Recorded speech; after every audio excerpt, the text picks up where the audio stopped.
안녕하세요. 오늘도 사연 살롱을 찾아주셔서 감사합니다. 저는 얼마 전에 겪었던 아주 기막히는 일을 털어놓고 싶어서 이렇게 글을 쓰게 되었습니다. 왜 세상은 넓고 또라이는 많다는 말이 있잖아요. 저도 나름 인생을 살면서 웬만한 또라이들을 다 만나봤다고 생각했었는데 얼마 전에 사건으로 인해 그게 큰 착각이었다는 것을 알게 되었어요. 그 인간은 정말 제가 살면서 만나본 또라이 중 가히 최강이라고 할 수 있는 사람이었거든요. 앞으로 살면서 이 사람보다 더한 사람을 만날 수 있을까 싶을 정도로요. 물론 그 인간이 처음부터 자신의 본색을 전부 드러낸 것은 아니었어요. 그 사람은 제 연인이었는데 처음에 저도 그 사람을 보고 좋게만 해석하여 오히려 정말 진국인 사람이라고 생각을 했었거든요. 그랬기 때문에 결혼까지 생각하고 있었던 거죠. 예비 남편은 뼛속 깊숙이 아주 지독한 짠돌이었습니다. 하지만 처음 예비 남편을 만났을 때는 그렇게까지 지독한 사람이라는 걸 몰랐어요. 오히려 생활력이 강한 사람이라고 생각했고 실제로 그 사람에게서 도움을 많이 받았던 것도 사실입니다. 예비 남편과 저는 지인의 소개로 만났는데 하필 타이밍이 좋지 않을 때 만났었어요. 그 전에 저는 작은 스타트업 회사에 다니고 있었는데 예비 남편과 막 연애를 시작할 때에 갑자기 회사가 문을 닫게 되었거든요. 사전에 어떤 예고도 없이 한순간에 실업자가 된 저는 실업급여를 받으며 한시라도 빠르게 이직을 하려 했는데요. 문제는 예기치 못하게 실업을 하는 바람에 당장 몇 개월을 버티는 것이 쉽지가 않았다는 거예요. 다달이 내야 하는 월세며 각종 공과금과 카드비가 그 전에 멀쩡히 일할 때는 그렇게 큰 금액인 줄 몰랐는데 갑자기 수입이 뚝 끊기니 엄청난 부담감으로 다가온 것이었죠. 결국 형편이 어려워졌던 저는 급한 대로 알바라도 해서 생활비를 벌어야 했답니다. 그런데 그런 저의 사정을 잘 알았던 남편은 제게 많은 도움을 주었어요. 굳이 매일같이 커피를 사 먹어야겠어? 그것도 한 달 단위로 보면 적지 않은 돈이야. 지금 알바하는 사무실에 탕비실 있을 거 아니야? 회사 커피만 마셔도 충분해. 고작 하루에 1,500원밖에 안 하는 건데 그것도 일부러 제일 싼 카페를 골라서 가는 거란 말이야. 아침에 아메리카노 안 먹으면 뇌가 안 돌아가는 것 같다고. 그런 돈 하나하나가 쌓여서 큰 돈이 되는 거라니까. 없이 살다 보면 이런 생활에도 결국 적응하는 게 인간이야. 일단 일주일만 아메리카노 말고 믹스커피 먹으면서 버텨. 그렇게 일주일 단위로 생각하고 행동하다 보면 어느새 습관이 될 거야. 그리고 자기 옷을 너무 많이 사는 거 아니야? 여기 택 그대로 달려있는 자켓이 2개나 있잖아. 계절마다 새 옷 사는 습관도 버려. 이건 예전에 주문해 놓았던 게 이제 도착한 거라 그래. 알았어. 나도 무리해가면서 새 옷 사고 싶은 마음은 없어. 옷장에 안 입는 옷들은 전부 중고로 팔아버리는 게 좋겠다. 당장 중고마켓 어플부터 설치하고 안 입는 것들은 하나하나 찍어서 올려. 그것만 팔아도 한 달 식비는 나오겠네. 남편이 알려주는 생활 팁들은 하나하나 주옥 같은 꿀팁이긴 했습니다. 동시에 엄청나게 엄격하기도 했죠. 그 사람은 심지어 마트를 가는 것마저도 반대를 했을 정도였어요. 장을 다 마트에서 봐오는 거야? 마트에서 장 볼 때도 하나하나 다 비교해 가면서 사. 퇴근하고 가면 마감 세일하는 것들도 많은데 일부러 그런 애들로만 사온다니까? 아무리 그래도 마트가 시장을 어떻게 이겨? 집 근처에 시장 있잖아. 필수로 있어야 하는 것들은 웬만하면 시장을 가서 사도록 해. 거기는 걸어서 30분 거리잖아. 갔다 오는 시간만 1시간인데 장 보고 나서 그 무거운 짐 들고 어떻게 거리를 걸어와? 그건 안 돼. 조금씩 절약하는 게 좋아도 난 그건 못해. 나눠서 사면 되잖아. 자기 퇴근할 때 일부러 한 정거장 늦게 내려서 시장 들렀다 오면 시간도 그렇게 안 잡아먹고 필요한 거 싼 값에 살 수도 있는데 왜 그렇게 안 해? 처음에는 너무 깐깐하게 잔소리하는 그 사람이 야속하기도 했지만 당시 제 사정은 실제로 그렇게 버텨야만 극복할 수 있었어요. 그리고 실제로 남편이 시킨 대로 소비를 최소한으로 줄이고 부지런하게 살며 밥도 집에서 해먹었더니 저는 빠르게 형편이 나아졌답니다. 필요 없는 물건을 중고로 팔게 되니 오히려 집도 깔끔해지고 외식을 안 하니 건강해지기도 했고요. 이직을 하고 나서도 남편이 가르쳐준 생활습관 덕분에 저축도 잘할 수가 있었어요. 저는 제가 이렇게 어려운 형편인데도 저와 헤어지지 않고 오히려 큰 도움을 준 그 사람이 너무 고마웠습니다. 그동안 만나왔던 겉만 번지르르한 남자들과는 달리 이 사람은 참 진국이구나 하고 생각했어요. 남편은 저에게만 절약을 강요했던 게 아니라 본인도 상당히 검소하게 사는 사람이었거든요. 걸치고 있는 옷이나 시계도 전부 오래되고 깨끗한 것들이었는데 그만큼 물건 하나하나를 소중하게 여기고 관리하는 사람이란 걸 알 수가 있었죠. 이거는 할아버지한테 물려받은 시계고 이 코트는 아빠가 나 대학 입학 때 선물로 사주신 거야. 두 분 다 안목이 있으셔서 지금 입어도 안 촌스럽지? 완전 괜찮아. 그냥 요즘 사람들이 입는 기본템 같아. 엊그제 판교에서 대리 한 명 새로 왔다고 했잖아. 근데 그 사람이 쓸데없이 명품 코트를 막 두르고 다니더라고. 대리 월급 그거 얼마나 한다고. 하여간 요즘 애들 다 생각 없이 사치하는 거 진짜 멍청해 보여. 외제차도 뭐 몇 년 할부로 끊어서 끌고 다니더라고.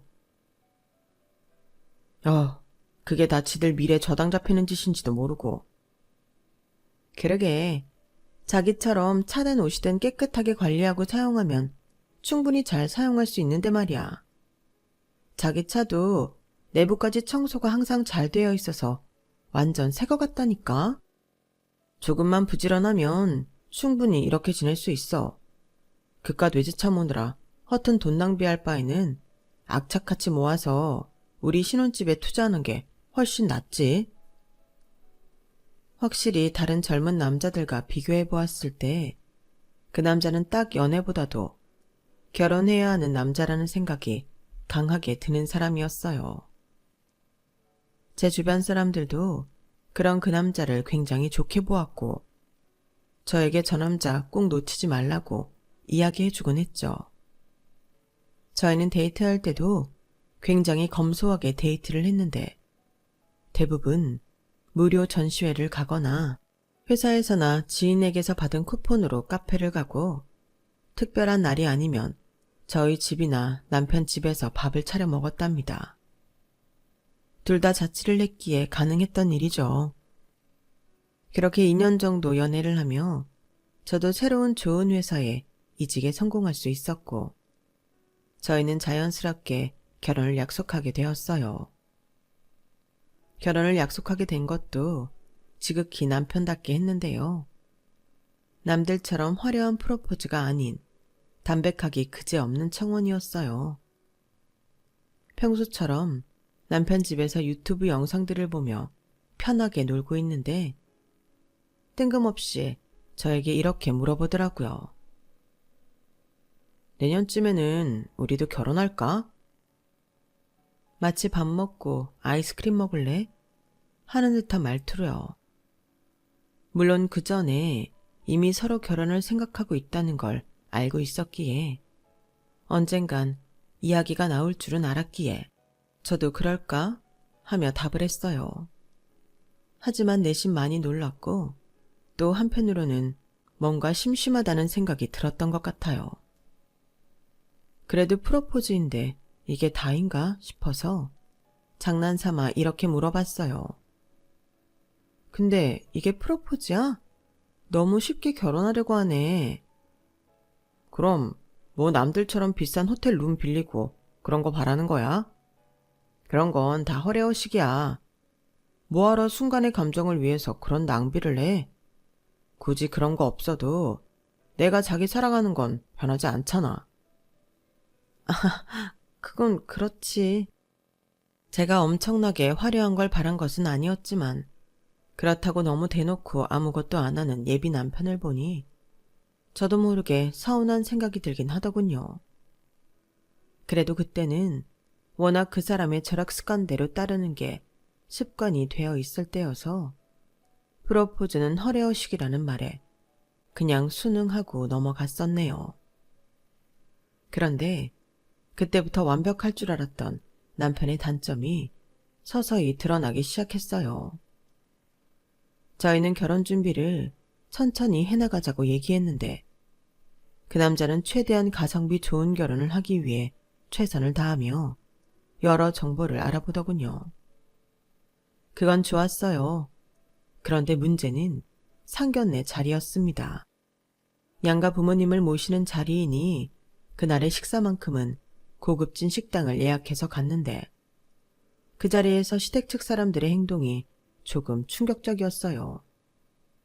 물론 처음에는 전혀 그런 낌새를 알아차릴 수가 없었습니다. 시부모님들의 첫인상은 인자한 분들 같았어요. 저희 부모님과 서로 단란하게 이야기도 잘하시고 저한테도 굉장히 잘해주셨죠. 우리 아들한테 이야기 많이 들었어요. 요즘 애들답지 않게 야무지고 검소하다고요. 이렇게 귀한 딸을 저희 집에 보내주셔서 너무 감사합니다. 아니에요. 저희야말로 저희 딸 좋게 봐주셔서 감사하죠. 저희 딸도 남자친구 자랑을 얼마나 많이 했는지 몰라요. 그런데 실제로 보니 참 남자답고 훤칠한 게 이런 사위가 생겨서 저희도 얼마나 감사한 일인지 모릅니다. 아우, 아니에요. 저 그런데 벨 좀 눌러주시겠어요? 아, 여기 지나가시네. 저기요. 네, 뭐 필요하신 거 있으신가요? 여기 김치 좀 더 가져다 주세요. 김치 부족하세요? 여기 많이 남았는데. 아니에요, 아니에요. 대화 도중 갑자기 시어머니가 테이블 위에 김치가 아직 많이 남아있는데도 더 달라고 시키더라고요. 초면이니까 그때는 김치를 많이 좋아하시나 보다 정도만 생각했는데요. 그 다음 시어머니의 행동이 정말 큰 충격이었어요. 가방에서 손바닥만한 반찬통을 꺼내시더니 추가로 시킨 김치를 차곡차곡 담기 시작하시는 겁니다. 저희 부모님도 자연스레 눈이 그쪽으로 가면서 말문이 막혔고 저도 굉장히 당황스러웠네요. 찬통을 몇 개를 다져오신 건지 김치를 담은 뒤에는 또 무채를 똑같이 담으시더군요. 시아버지는 이런 일은 익숙한 것처럼 아무렇지 않게 대화를 계속하시고요.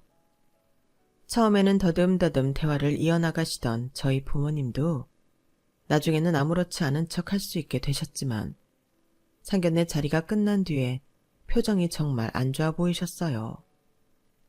저도 그다지 기분이 좋지는 않았죠.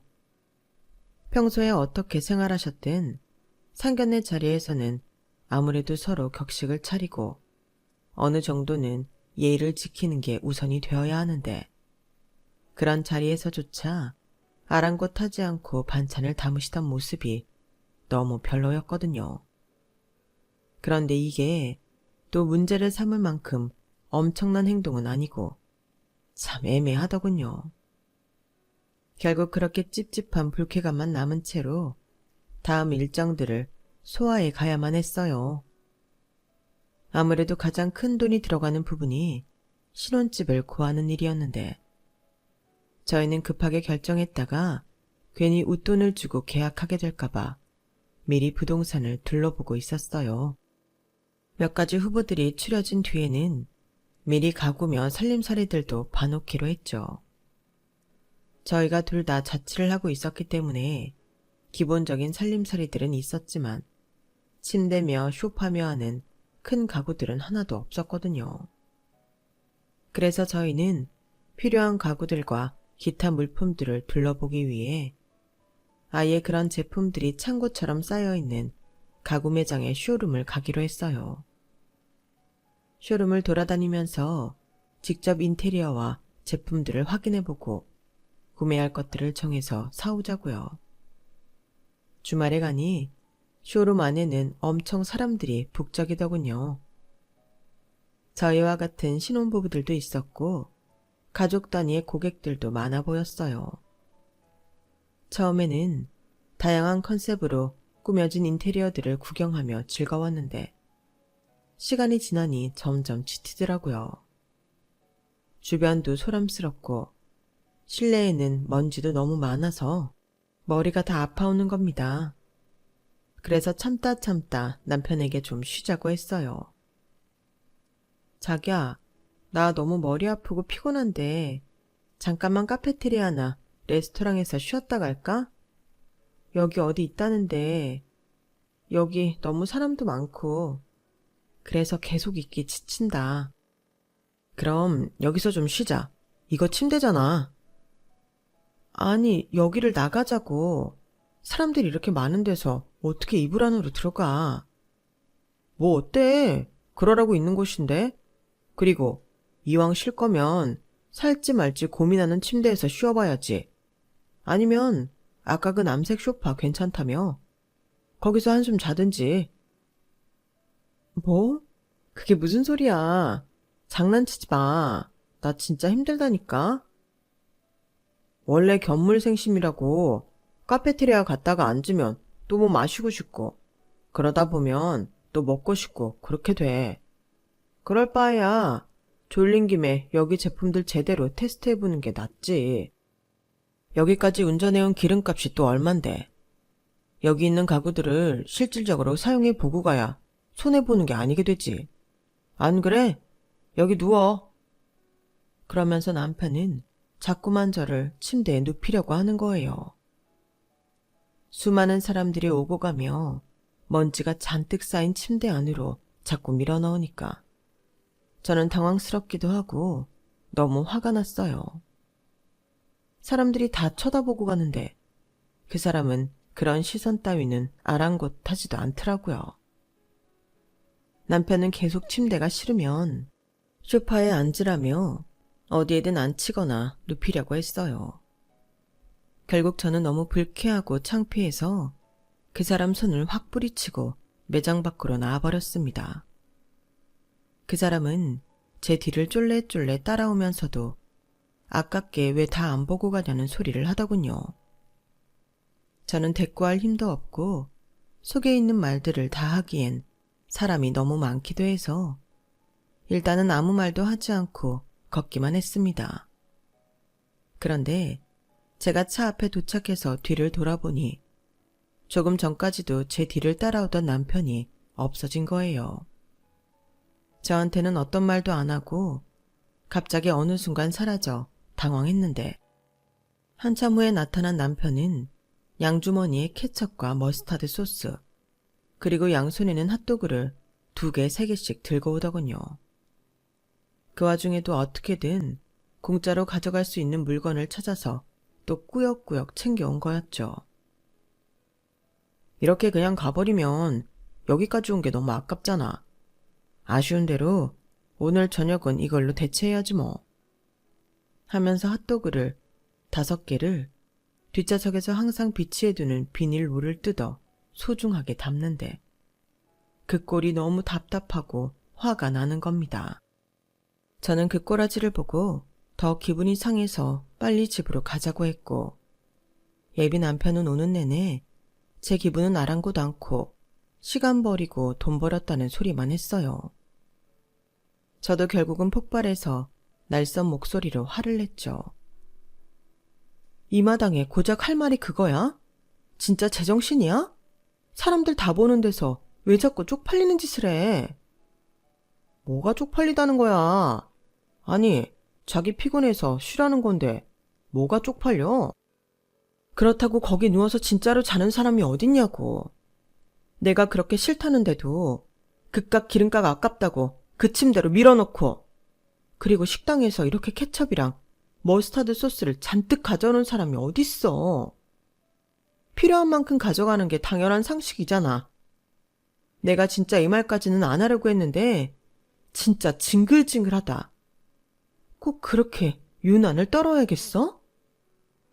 유난이라니, 이게 뭐가 유난이라는 거야. 자기가 운전을 안 해서 모르나 본데, 요즘 기름값이 얼마나 비싼 줄 알아? 밥값은 또 얼마나 비싸고. 아, 진짜 대화가 안 통하네. 더 이상 얘기하기도 싫으니까 말 걸지 마. 그러고 저는 집으로 갈 때까지 말 한마디도 안 했고, 내릴 때도 차 문을 쾅 닫고 내렸습니다. 그날은 너무 화가 나서 밤늦게 그 남자에게 연락이 와도 거들떠보지도 않았어요. 다음 날이 되어서야 확인을 해보니 예비 남편에게서 부재중 통화 2통과 자기도 그날은 예민했던 것 같다며 미안하다는 메시지가 와 있더군요. 그걸로 완전히 화가 풀리지는 않았지만 계속 다른 일정들을 소화하다 보니 자연스레 잊혀지게 되었죠.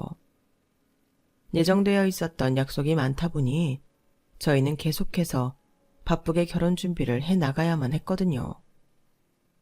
당장 일주일 후에 저희는 차례대로 양가 부모님을 모시고 예물 예단을 했습니다.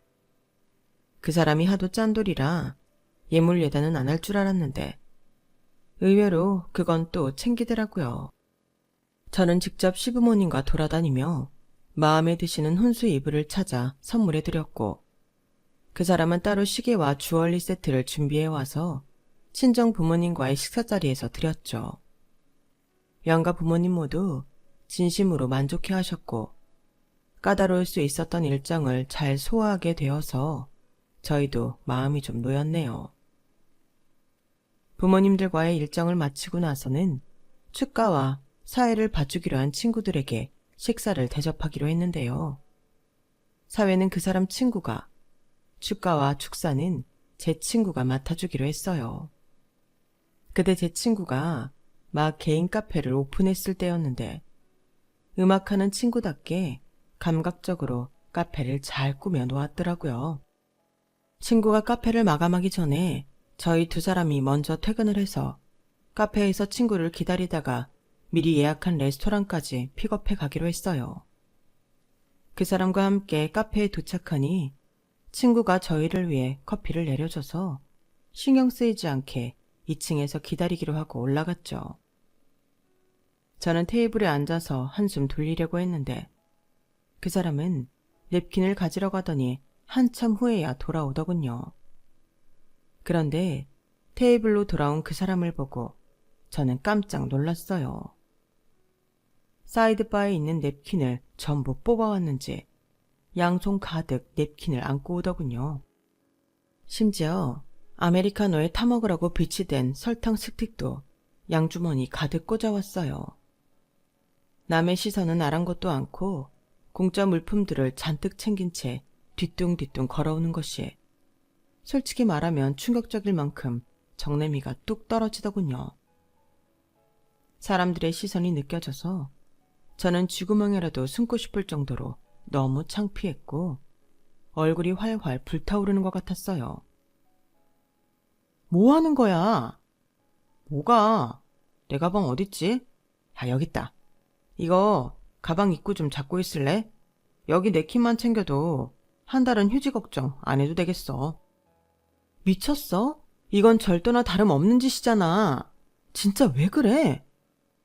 이게 왜 절도야? 필요한 만큼 가져가라고 비치해 뒀잖아. 내가 이만큼 필요하다는데 카페 주인이 뭘 어쩔 거야? 그리고 이것도 원래 전부 커피값에 포함되어 있는 거잖아. 애초에 에스프레소에 물 탄 걸 5,000원이나 받는 게 더 절도나 다름없지. 이래야 커피값 뽕 뽑는 거야. 그 카페 주인이 내 친구라고. 걔가 얼마나 어렵게 카페 차렸는데 자기 지금 뭐 하는 짓이야? 아, 그래? 아, 이 카페 자체가 친구분 거라고? 아, 근데 그러면 친구분도 이 정도는 감안하시고 오픈하신 거 아니야? 서비스직이잖아. 뭐? 자기 대체 뭐가 문제야? 친구가 축사랑 축가랑 두 개나 같이 해준다는데 친구 카페에서 이렇게 진상을 부려야겠어? 친구 카페가 아니더라도 왜 이렇게 궁상맞은 짓을 해? 사람이 정도라는 게 있어야지. 친구분 카페인지 몰랐다니까. 알았어. 이건 다시 꽂아놓고 올게. 그러더니 냅킨을 정말 소심하게 반뭉치, 커피 스틱도 반 주먹 정도만 집어서 다시 셀프바에 돌려놓고 오는 겁니다. 그 꼬라지에 한 번 더 뚜껑이 열려버린 저는 가방 안에 있는 냅킨을 전부 꺼내고 그 인간이 주머니에 있는 스틱도 억지로 뺏어서 셀프바의 도로 잘 진열해 놓았죠. 그게 아까워서 본능적으로 절 말리려는 그 남자의 손등을 때려서 제압했어요. 착소리도 아니고 퍽소리가 날 정도로 세게 내려치자 깜짝 놀라더군요. 지금 당장 이 자리에서 파혼당하고 싶지 않으면 얌전히 있어. 제가 이를 악물고 험악하게 얘기하자 그 사람은 그저 저의 손등을 살살 문지르며 물러났죠. 셀프바를 정리하다 보니 스틱도 전부 사라져 있어서 이것도 내 짓이냐 물으니 대답을 못하고 우물쭈물 하고 있더군요. 계속 추궁을 하니 커피 스틱은 전부 쓰레기통에 버렸다고 하는 거예요. 뭐라고? 대체 왜 그런 짓을 해? 아니 이거 꼴랑 커피 요만큼에 물 넣고 얼음 넣어서 파는 게 너무 괘씸하잖아. 물론 당신 친구가 사장인 줄은 몰랐어. 저는 어디서부터 화를 내야 할지 감도 잡히지 않았어요. 이건 뭐 그냥 거지도 아니고 본인이 사용할 게 아니면 남도 못 쓰게 망가뜨리는 심보는 대체 무슨 심보인가요? 저랑 연애할 때는 거의 집에서만 놀았어서 그 사람에게 이런 막대 먹은 구석이 있다는 걸 저는 그날 처음 목격한 거였어요. 일단 잠시 뒤에 친구와 식사를 해야 했으니 대화를 포기하고 화가 나 달아오른 얼굴부터 먼저 시켰습니다. 그 사람의 비상식적인 행동에 그날 그 순간에 사실 오만 정이 이미 다 떨어졌던 것 같아요. 3, 40분쯤 후에 친구는 아무것도 모른 채 마감을 마치고 저희와 식사를 했고 저는 화난 티를 내지 않으려 엄청난 노력을 해야만 했답니다. 친구를 바래다주고 저는 그 남자는 쳐다도 보지 않은 채 집으로 돌아와 버렸죠. 그날은 잠도 제대로 못 자고 그 남자와의 결혼에 대해 진지하게 생각을 했어요. 처음에는 그 사람의 검소함과 야무짐에 반해서 결혼을 약속한 건데 그 며칠 동안의 일들은 절약정신이 아니라 거지근성에 가까웠다는 생각이 들었거든요. 자기 물건은 그렇게 끔찍하게 아끼면서 남의 물건, 공공의 물품들은 그렇게 염치도 없이 탐욕스럽게 가져오는 게 더 이상 멋있어 보이지가 않았어요. 궁상 맞은 것도 모자라 인성 자체가 안 된 사람 같아 보일 정도였죠. 하지만 그간 같이 행복했던 기억들도 있고 제 입장에서는 이런 부정적인 감정이 너무 갑작스럽게 찾아왔던지라 한순간에 무자르듯이 관계를 끊어낼 수가 없더라고요. 시간이 지나면 감정은 사라질 수도 있으니까요.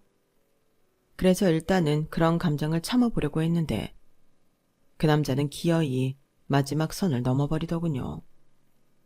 이미 서로 예물 예단을 다 나눈 지 보름이나 지났을 때였어요. 엄마에게서 연락이 왔는데 정말 조심스럽게 이야기를 꺼내셨어요.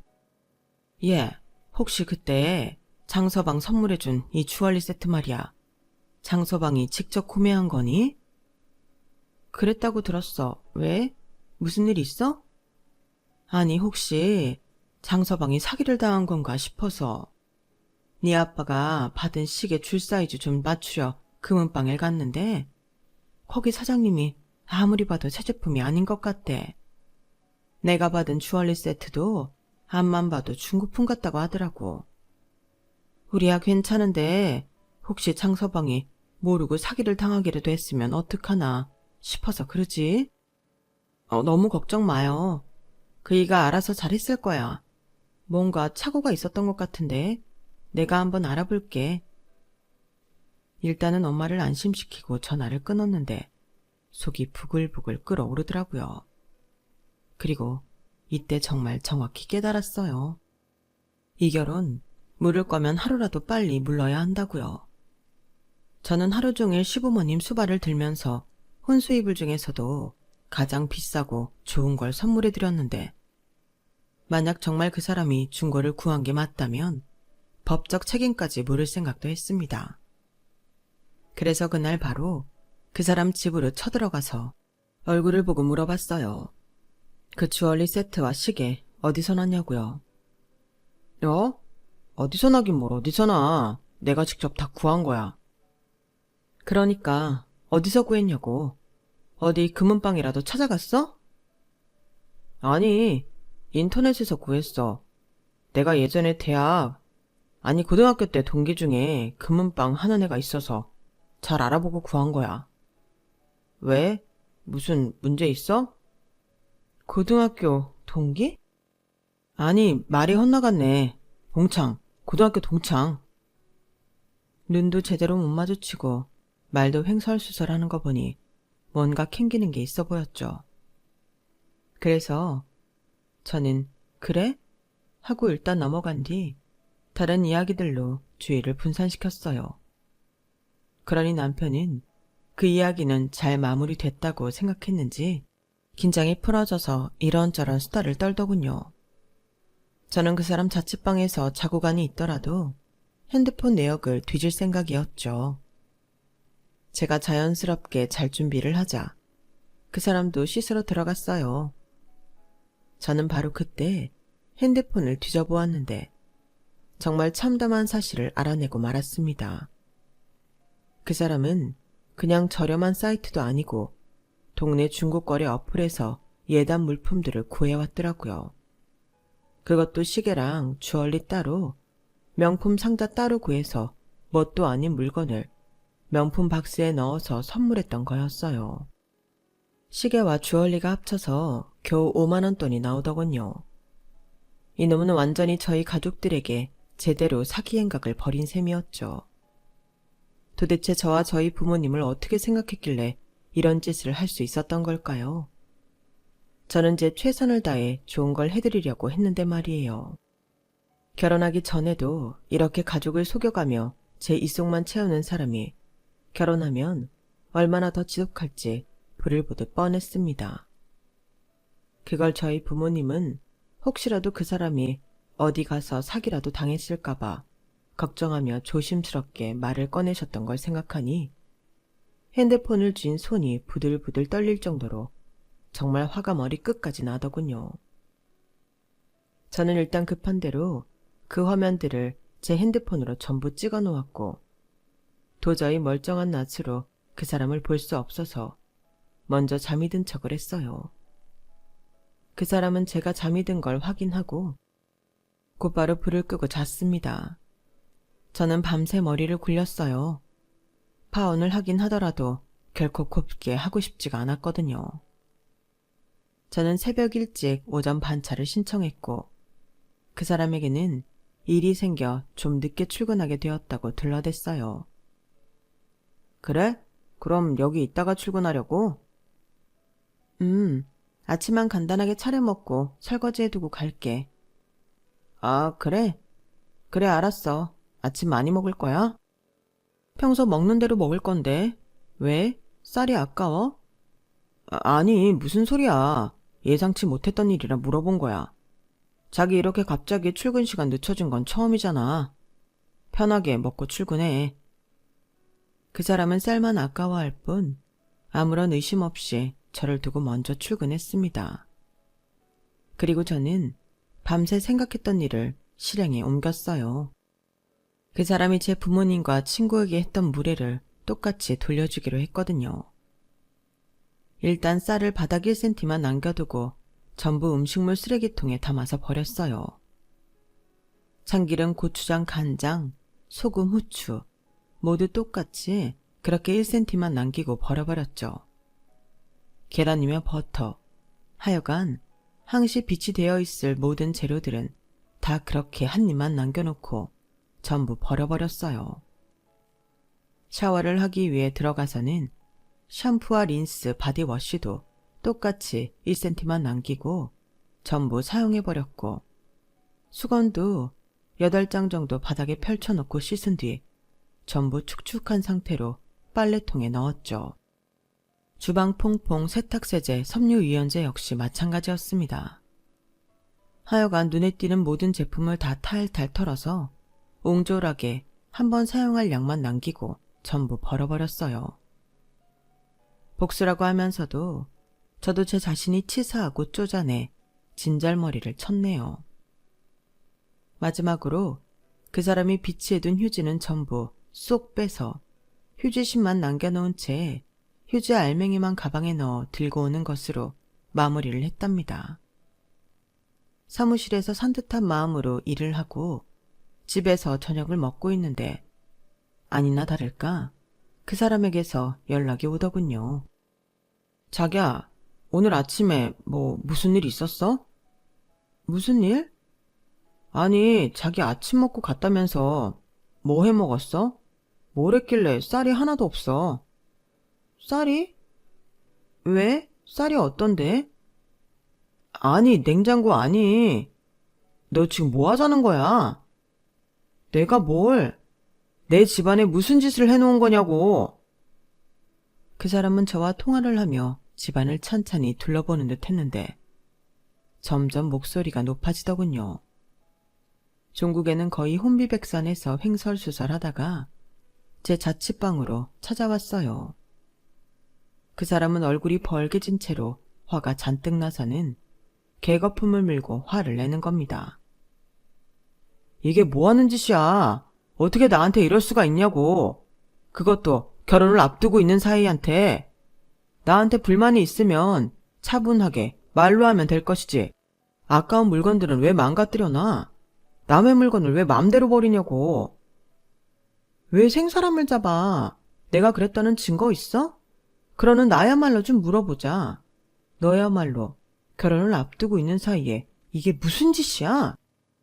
그러면서 제가 전날 찍어온 중고 어플 거래 화면을 보여줬더니 그 사람은 한순간에 입을 싹 다물더군요.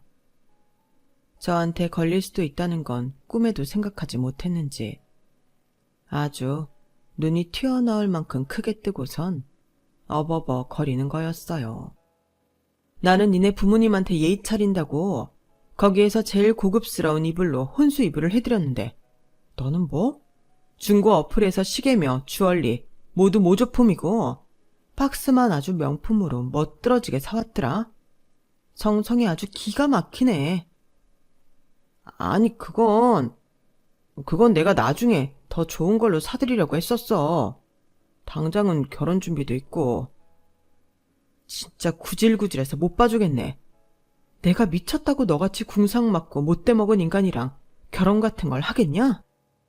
당장 파혼할 거니까 내가 사다 준 혼수입을 당장 내놔. 뭐? 그걸 갑자기 이렇게 정하는 게 어딨어. 너 이렇게 감정적으로 행동하는 사람이었어? 이미 서로 부모님도 다 인사 한마당에 한순간에 이러는 건 서로에 대한 예의가 아니지. 네가 지금 예의를 운운할 자격이나 돼? 니네 집안이야말로 상견례 때부터 예의는 밥 말아먹고 식당 반찬이나 훔치고 있었던 주제에 기껏 축가 축사 해주겠다는 친구 카페에서도 그저 휴지랑 설탕 훔쳐갈 생각밖에 안 했잖아. 네가 하는 짓이 진상도 이런 구질구질한 진상이 없을 정도로 최악인데 내가 왜 그 꼬라지를 참아주고 살아야 돼? 내가 너랑 그래도 만난 기간이 있어서 충고해주는데 너 인생 그따위로 살지 마. 결혼할 신부 부모님을 얕봐도 이분 수지. 어쩜 사람을 감쪽같이 속여서 이딴 짓을 하냐? 말 다 했어? 나는 뭐 할 말 없는 줄 알아? 그 모조품이라도 감지덕자인 줄이나 알아. 너희 집안 수준에 무슨 명품식이나 바래. 유리인지 다이아인지 구분도 못하는 주제에 무슨 명품식이나 따져. 나 아니었으면 실업자 신세 면하지도 못했을 것이? 니네 가족들한테는 그 모조품도 아까워, 알아? 예의 같은 소리 하고 있네. 나도 너처럼 사치 심하고 남의 살림 거덜내는 여자랑 결혼할 생각은 요만큼도 없어. 파혼해, 파혼! 자기가 궁지에 몰리게 되자 결국에는 그 남자는 지 본심을 드러내며 악을 쓰더군요. 제가 연애할 때는 보지 못했던 그 사람의 추악한 민낯이었죠. 그 모습을 보고 저는 파혼을 결심한 게 얼마나 잘한 짓인지 새삼 다시 깨달았네요. 저희는 그렇게 파혼을 하기로 했습니다. 예식장이며 스튜디오 등 대부분 같이 모아온 공동금액으로 결제했었기 때문에 그 부분은 칼같이 계산해서 나눌 수 있었어요. 물론 손해가 막심하긴 했지만 이만큼 일찍 파혼한 것도 조상님이 도왔다고 생각하며 참았습니다. 그 사람에게는 혼수 이불이나 내놓으라고 했죠. 그런데 다른 모든 것들이 정리가 되었는데도 그 사람은 자꾸만 혼수 이불을 안 주더군요. 제가 확 신고해버리기 전에 내놓으라고 연락을 한 50통 정도를 했는데 그제서야 민기적거리며 답변을 했어요. 그런데 그게 무슨 내용이었는 줄 아세요? 내가 그 이불 중고거래 어플에서 찾아봤는데 중고 시세가 한 30만 원 정도 하더라고. 어차피 이 이불 네가 쓸 것도 아니고 너도 막상 받으면 팔 거 아니야. 내가 현금으로 30만 원 줄 테니까 그 문제는 이만 끝내자. 개소리 하지 마. 그 침구 세트가 전부 합쳐서 90만 원이 넘었거든? 어디서 반도 안 되는 가격으로 퉁치려고 해. 내일 당장 우리 집 문 앞에 갖다 놔. 왜 굳이 불편함을 감수하느냔 말이야. 난 네 집 앞에는 다시는 얼씬도 하기 싫거든? 네 얼굴 다시 보고 싶지도 않고 말이야. 너도 나도 서로 편하자고 하는 건데 감정적으로 굴지 마. 말이 안 통하는 것 같네. 그럼 변호사 사무실로 찾아갈 테니까 앞으로 변호사 통해서 얘기하든지. 예식장 예약까지 전부 되어 있는 상태는 아예 사실혼으로 쳐서 파혼 위자료까지 받아낼 수 있다더라. 그렇게 한번 해볼까? 서로 변호사 비용 몇백씩 써가면서 지지부진하게 한번 싸워볼까? 그러자 그 인간은 입에 담지도 못할 상스러운 욕을 내뱉더니 전화를 끊어버리더군요. 욕을 짓거리고 싶은 사람은 오히려 저였는데 말이에요. 그 다음날 바로 문 앞에 혼수 이불이 와 있었지만 저는 그 인간이 덜 혼이 났다고 생각이 들었습니다. 마지막 그 욕지거리들이 너무 기분이 나빴거든요. 그래서 결국 혼수 이불은 혼수 이불대로 다시 받고 파혼 위자료는 파혼 위자료대로 따로 신청을 했어요. 그러자 그 사람은 그제서야 저한테 연락이 와서 잘못했다고 싹싹 빌더군요. 대체 왜 그래? 너 해달라는 대로 다 해줬잖아. 뭐가 문제야? 내가 그날 험한 소리 한 건 미안해. 알잖아. 요즘 우리 파혼한 걸로 사람들 입방에 오르내리고 있는 거. 너도 마찬가지일 거 아니야. 서로 예민해진 상태에서 그럴 수도 있는 거지. 왜 이렇게 빡빡하게 굴어? 참나, 진짜 어처구니가 없다. 너는 네 주머니에서 돈이 빠져나가야지만 염치가 생기는구나. 진짜 징글징글하다 정말. 내가 그동안 너 따위 인간한테 낭비한 시간이 아까워서라도 그 위자료는 꼭 받아내야겠으니까 예민이고 자시고 일이나 열심히 해. 손에 메꾸려면 매일같이 야근해도 모자랄 테니까. 정말 위자료를 받아내겠다고? 나는 뭐 할 말 없는 줄 알아? 정말 끝까지 이렇게 지저분하게 굴 거야? 어디 계속 그렇게 큰 소리 내봐. 네가 저번에 욕했던 거부터 지금 윽박 지르는 것까지 전부 증거로 써먹을 테니까. 결국 그 구질구질한 인간은 저에게 다시는 연락을 하지 않았고 저는 꽤 큰 돈의 파혼 위자료까지 챙길 수가 있었답니다. 그 과정이 저한테도 그렇게 즐거운 과정은 아니었지만 그래도 승소를 하고 위자료를 받게 되니 분노가 사그라들긴 했어요. 그 사람 때문에 저도 몇 년간의 시간과 돈, 그리고 정신적인 에너지까지 전부 낭비를 했네요. 하지만 결혼식을 올리기 전에 헤어지게 된 것만으로도 감지덕지하고 살아가려고요. 혼인신고를 미리 안 한 게 정말 천만다행이라고 생각하면서요. 모든 사건이 끝난 요즘 저는 적당히 저축하고 적당히 베풀면서 살아가고 있습니다. 그간 생겼던 절약하는 습관을 버리지는 않았어요. 오히려 더 견고하게 지키려고 노력하면서 그 절약한 돈을 주변에 꼭 필요한 사람들에게 베푸는 걸 의식적으로 하고 있어요. 그래야 결혼까지 할 뻔했던 그 인간처럼 짠돌이이다 못해 인성까지 가난한 사람이 되지 않을 테니까요. 저는 앞으로도 균형 잡힌 경제 습관을 유지해 나갈 겁니다. 저의 기막힌 파운 스토리를 들어주신 모든 분들께 감사드려요. 항상 행복하세요. 여러분, 사연 댓글에 응원과 현명한 조언 부탁드려요. 좋아요와 구독은 저에게 큰 힘이 됩니다. 오늘도 좋은 일 가득하세요.